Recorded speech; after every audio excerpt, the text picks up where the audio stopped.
बॉलिवूडचा superstar Govinda आणि त्याची पत्नी सुनीता आहुजा यांच्या नात्यामध्ये वादळ निर्माण झालंय.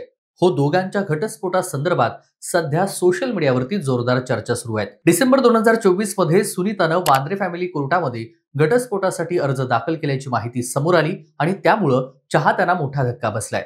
या अफवांच्या पार्श्वभूमीवर सुनीताची एक मुलाखत व्हायरल होतीये, ज्यामध्ये ती गोविंदाला भावनिक साथ घालतीये. चला तर जाणून घेऊयात नेमकं काय घडलंय याची सविस्तर माहिती. नमस्कार, मी तेज बोरगरे. प्रहार न्यूज लाईन मध्ये आपलं स्वागत.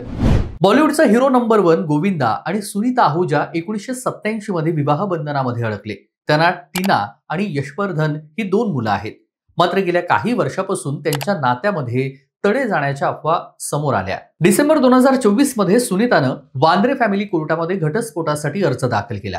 हिंदू विवाह कायद्यानुसार कलम 13(1) अंतर्गत अर्ज दाखल करण्यात आला.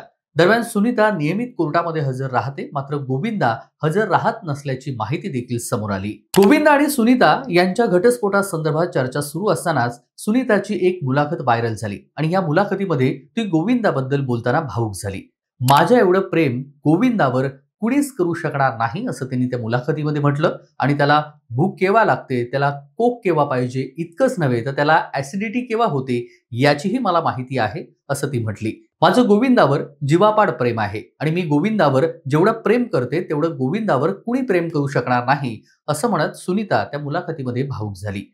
गोविंदावरील प्रेम व्यक्त करताना सुनीतानं गोविंदानं परत यावं असं म्हटलंय. मला 90च्या दशकातील गोविंदा आवडतो.